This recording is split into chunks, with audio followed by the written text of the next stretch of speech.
Department. Good evening, I'm Ted Coppy, and tonight the top story, although most of the nation is prospering, our 50th state, Hawaii, seems to be going economically down the proverbial lua. The governor, the Speaker of the House, the Senate Majority Leader, labor union, and big business leaders all got together in October of '97 to come up with a plan to save Hawaii. This they call the Economic Revitalization Task Force. It called for lowering income taxes, raising the general excise tax and the hotel room tax, among other things, but most people weren't buying it, including one of Hawaii's savviest and most experienced politicians, Senator Manuel Fangho Takabuki KK Kaumanua. And so, although retired from politics for many years on his Pohaku Ranch in the Ka'u district of the Big Island, where he breeds purebred pahoehoe lava, the outcome of the latest legislature has prompted Senator Kaumanua to once again throw his hat in the ring, but this time to run for governor. We take you now to our Honolulu correspondents who are meeting with Hawaii's most recent gubernatorial candidate. Gentlemen, how are things shaping up with this new entry into the race? Ted, the outpouring of support is amazing. Many pundits considered KK Kaumanua to be permanently retired, but he's back with a campaign style that most folks old enough to remember thought they'd never see again. And that would be, to quote Senator Kaumanua, "If you can talk nice about someone, talk stink about everybody." Did I pronounce that correctly? Close enough, Ted, but in fact, even as we speak, the stink may be spread. I've just been handed a bulletin confirming that KK Kaumanua's old rival from Kohala, Saddam Gouveia, has also announced his candidacy. Saddam Gouveia?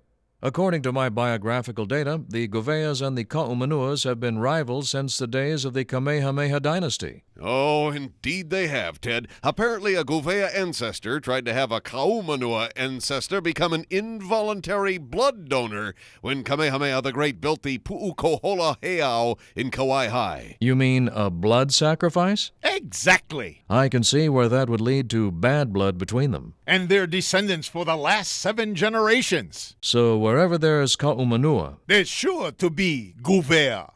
Regardless, though, that is past. What about the future for KK Kaumanua? What do we really know about the man, the legend, the politician? Well, let's go right to the source. Senator Kaumanua.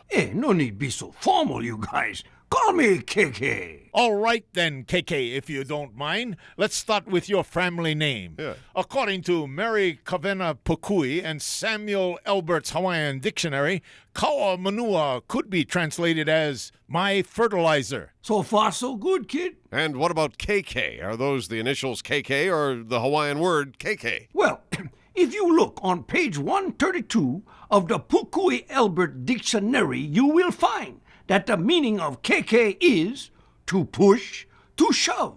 And what is Kaumanua, huh? Kaumanua means my fertilizer. I ask you, what then could KK Kaumanua possibly mean, huh? I'll tell you what. I get one political message for push, and that is my fertilizer. In other words, if you like prosper, follow my trail. And you hope your trail leads to Washington Place. Well, are you confident that your multi-ethnic heritage will help?